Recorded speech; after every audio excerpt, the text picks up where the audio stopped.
மலைப்பிரதேசத்தில் ஒரு சிறிய கிராமம் இருந்தது. மொத்தம் 80 குடும்பங்கள் மட்டும்தான். பெரியவர்கள், பெண்கள், சிறியவர்கள் அனைவரும் அங்கே வசித்து வந்தனர். கிராமத்தில் எந்த அத்தியாவசிய பொருட்களும் கிடையாது. என்ன வாங்க வேண்டுமானாலும் மலை அடிவாரத்திற்கு சென்று வாங்க வேண்டும். சுற்றியுள்ள காட்டில் விளையும் அரிசி, காய்கறிகள், பழங்கள் அனைத்தையும் அறுவடை செய்து தேவையானதை எடுத்துக்கொண்டு மீதியை அடிவாரத்தில் விற்று தேவையான பொருட்களை வாங்குவார்கள். பள்ளி, மருத்துவமனை, கடைவீதி எதுவும் இல்லை. ஆனால் ஒருவருக்கொருவர் உதவியாக இருந்து தேவையானதை செய்து கொள்வார்கள். ஒரு நாள் பெரிய நிலநடுக்கம் ஏற்பட்டு கிராமம் முற்றிலுமாக அழிந்தது. பல உயிர்கள் பலியாகின. சிலர் இங்கே இருந்தால் உயிருக்கும் உத்தரவாதம் இல்லை என்று கிளம்பிவிட்டார்கள். ஆனால் ஒரு கிழவன் மட்டும் இந்த மலைப்பகுதியை விட்டு போக மனமில்லாமல் அங்கேயே தங்கிவிட்டார். அவருக்கு வயது 60 இருக்கும். சிலர் தாத்தா என்று அழைப்பார்கள், சிலர் கிழவன் என்று அழைப்பார்கள். அவர் காட்டில் ஒரு அருவியின் பக்கத்தில் தானே ஒரு மூங்கில் குடிசையை உருவாக்கி வாழத் தொடங்கினார். குளிப்பதற்கு சுடுதண்ணீர் போட காட்டில் உள்ள மரங்களை வெட்டி வருவார். காட்டில் விளையும் காய், பழங்களை சாப்பிட்டு உயிர் வாழ்ந்தார். அந்தச் சமயம் காட்டின் அழகை புகைப்படம் எடுக்க 5 நபர்கள் குழுவாக வந்திருந்தனர். 3 பெண்கள், 2 ஆண்கள். அவர்கள் புகைப்படம் எடுத்துக் கொண்டிருக்கும் போது ஒரு கரடி அவர்களை சீண்டியது. 5 பேரும் ஒவ்வொரு திசையில் சிதறி ஓடினார்கள். அதில் ஒரு பெண் மட்டும் ஒரு குகைக்குள் ஒளிந்து கொண்டாள். பல மணி நேரம் அங்கேயே பதுங்கியிருந்தாள். மழை பெய்யத் தொடங்கியது. பொழுது சாய்ந்து இருள் காட்டைச் சூழ்ந்தது. மீதமுள்ள 4 பேரும் ஒன்று சேர்ந்தனர். கயல்வியை காணோம், வாங்க போய் தேடலாம் என்று ஒரு பெண் கூற பொழுது சாய்ந்து விட்டது. காட்டில் எங்கே போய் தேடுவது? கரடிக்கு பயந்து உயிரை காப்பாற்றிக் கொண்டு ஓடி வந்ததே பெரிய விஷயம். திரும்பவும் அவளை தேடிப் போய் கரடியிடம் மாட்டிக்கொள்வதா? நாங்கள் எல்லாம் வரவில்லை. வேறு என்ன செய்வது? இருட்டிவிட்டது. இனிமேல் நம்மால் ஒன்றும் செய்ய முடியாது. மழை வேறு பெய்யுது. போலீசிடம் புகார் செய்யலாம். போலீசிடம் புகார் செய்தால் முதல்ல நம்மேல்தான் நடவடிக்கை எடுப்பார்கள். ஏனென்றால் காட்டுக்குள்ளே போவதற்கு அனுமதி வாங்கியிருக்க வேண்டும். வாங்காமல் போய்விட்டோம். அதனால் போலீசிடம் எப்படி புகார் செய்வது? வேறு வழி இல்லை. அங்கேதான் போய் ஆக வேண்டும். வாங்க போகலாம் என்று முடிவு செய்தனர். கயல்விக்கு வயது 23. திருமணமாகி 5 வருடம் ஆகிவிட்டது. குழந்தை இல்லை. கணவன் வெளியூரில் வேலை பார்க்கிறான்.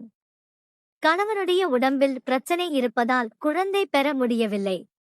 மருந்து, மாத்திரையால் குணப்படுத்தலாம் என்று நம்பிக்கையுடன் முயற்சித்துக் கொண்டிருக்கிறாள்.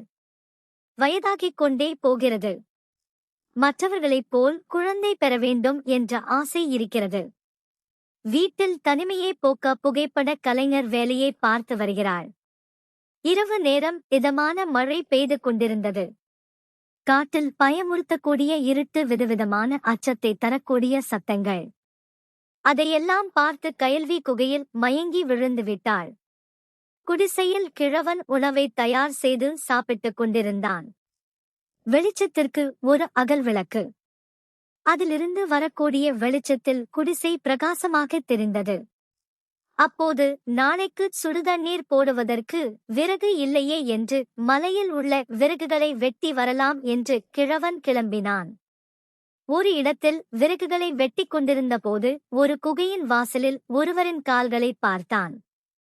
அதை பார்த்து அதிர்ச்சியடைந்தான். சற்று தயக்கத்துடன் அருகில் சென்றான். அங்கே ஒரு பெண் படுத்திருப்பதை பார்த்து நின்றுவிட்டான். பிறகு அருகில் சென்று பார்த்தான். அவள் மயங்கிய நிலையில் இருந்தாள். கழுத்தில் தாலியும் காலில் மெட்டியும் அணிந்திருப்பதை கவனித்தான். திருமணமானவள். காட்டைச் சுற்றி பார்க்க வந்திருக்க வேண்டும். எதையோ பார்த்து குகைக்குள் ஒளிந்திருக்கிறாள். பயத்தில் மயக்கம் அடைந்திருக்க வேண்டும் என்று புரிந்து கொண்டான். பல மாதங்கள் தனிமையில் வாழ்ந்ததால் அவளை பார்த்ததும் உள்ளுக்குள் ஒரு உணர்வு எழுந்தது. இப்போதைக்கு நம் குடிசைக்கு அழைத்துச் சென்று விடலாம். காலையில் அவள் விழித்ததும் பேசித் தெரிந்து கொள்ளலாம் என்று முடிவு செய்து அவளை தூக்கிக் கொண்டு குடிசைக்குச் சென்றான். உள்ளே ஒரு பாயை விரித்து படுக்க வைத்தான். அவள் அணிந்திருக்கும் உடைகளைப் பார்த்துக் கொண்டே இருந்தான். உடைகளை மாற்றலாமா இல்லையா என்று யோசித்தான். வேண்டாம். உடையை அகற்றிய பிறகு எதை உடுத்திக் கொள்வாள்? பிறகு நம்மை தவறாக புரிந்து கொள்வாள். காலையில் பார்த்து கொள்ளலாம் என்று அவள் மேல் ஒரு போர்வையை போர்த்துவிட்டு அவனும் படுத்தான். ஆனால் தூக்கம் வரவில்லை. பல வருடங்களுக்கு முன் நடந்த வாழ்க்கையை நினைத்துக் கொண்டான். அவள் தூங்கும் அழகைப் பார்த்து கொண்டே இருந்தான். அவளுடைய தாலியை பார்த்தவுடன் இவளுக்கு திருமணமாகிவிட்டதே. மயக்கம் தெளிந்தவுடன் கிளம்பி விடுவாள். அதற்குள் நம்முடன் இருக்க ஏதாவது வழி செய்ய வேண்டும் என்று கண்களை மூடினான். மறுநாள் விடியற்காலை கயல்வி கண் விழித்தாள். எந்த இடம்? ஏதோ ஒரு வீடு போல் தெரிகிறது. நேற்று ஒரு குகையில் மயக்கமடைந்த ஞாபகம் இருக்கிறது. இங்கே எப்படி வந்தேன் என்று நினைத்துக்கொண்டு எழுந்து வெளியே வந்தாள். மழை பெய்து கொண்டிருந்தது. ஒரு ஓரத்தில் கிழவன் உட்கார்ந்து குளிப்பதற்கு சுடுநீர் போட்டுக் கொண்டிருந்தான். அவர் அருகில் சென்று, யாரையா நீங்கள் என்று கேட்டாள். கிழவன் நடந்ததை அனைத்தும் கூறினான். மலையில் மயங்கியிருந்த உன்னை குடிசைக்கு அழைத்து வந்தேன் என்றான். மலைக்கு இதமாக ஒரு சூப் தயார் செய்து வைத்திருந்ததை கொடுத்தான். முதலில் வாங்க மறுத்தாள். பயப்படாதே. மலைக்கு இதமாக இருக்கும். குடி என்று மீண்டும் கூற அவள் வாங்கிக் குடிக்கத் தொடங்கினாள். இருந்தும் அவளிடம் தயக்கமும் பயமும் ஒரு பக்கம் இருந்து கொண்டே இருந்தது. பயப்படாதே. நான் இந்தக் காட்டில் தனிமையில் வாழ்ந்து வருகிறேன். நேற்று இரவு தனியாக குகைக்குள் இருந்தாய். அதனால்தான் என் குடிசைக்கு தூக்கி வந்தேன் என்றான். அவளுக்கு இந்த காடும் சூழ்நிலையும் பிடித்திருந்தது. பருவ வயதிலிருந்தே வயதான ஆண்களைப் பார்த்தால் அவளுக்குள் சில உணர்வுகள் எழும். அதேபோல் தனிமையில் இந்த கிழவனைப் பார்த்தவுடன் மனதில் ஆசைகள் எழத் தொடங்கின. கிழவன் வேலை பார்க்கும் அழகை ஒரு தயக்கத்துடன் பார்த்து கொண்டிருந்தாள். ஒரு இளைஞனை திருமணம் செய்து கொண்டு அவனால் எனக்குள் ஒரு புதிய உயிரை உருவாக்க முடியவில்லை. அவனை திருமணம் செய்து கொண்டு வாழ்க்கையில் பெரும் கஷ்டத்தை அனுபவித்துக் கொண்டிருக்கிறேன் என்று நினைத்துக் கொண்டிருந்த நேரத்தில் கிழவன் அவள் அருகில் வந்தான். உன் பெயர் என்ன என்று பேசத் தொடங்கினான். கிழவனுடைய தோற்றமும் பேசும் வார்த்தைகளும் கவனித்து அவன் கேட்பதற்கு எல்லாம் பதில் கூறினாள். உங்கள் பெயர் என்ன என்று அவள் கேட்க, எனக்கு பெயர் வைத்து யாரும் கூப்பிட்டதில்லை. சிலர் தாத்தா என்று கூப்பிடுவார்கள். சிலர் கிழவன் என்று கூப்பிடுவார்கள். உனக்கு எப்படி பிடித்திருக்கோ அப்படியே கூப்பிடு என்றான். அவனை கிழவன் என்று கூப்பிட அவளுடைய மனம் ஏங்கியது. இருவரும் பார்க்காத போது ஒருவரை ஒருவர் பார்த்து கொண்டனர். அவளுடைய நறுமணம் அவ்வப்போது கிழவனுடைய நாசியில் வந்து சென்றது. அவளை நெருங்க வேண்டும் என்று அவன் மனதிற்குள் ஆசைகள் குதித்துக் கொண்டிருந்தன. உனக்கு எத்தனை குழந்தை என்று கிழவன் கேட்க, எனக்கு குழந்தை இல்லை என்றாள். ஏன் இப்போதுதான் கல்யாணம் ஆனதா?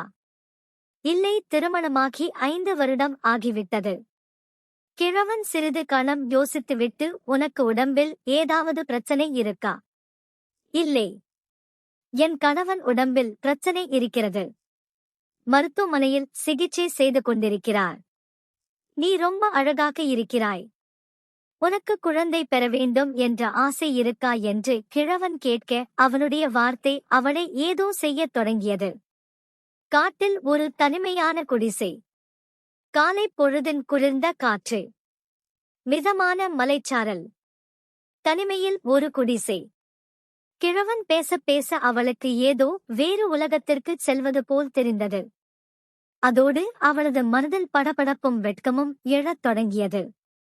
கிழவனுடைய பார்வை அவளுடைய உடலை பற்றிக் கொண்டது போல் உணர்ந்தாள்.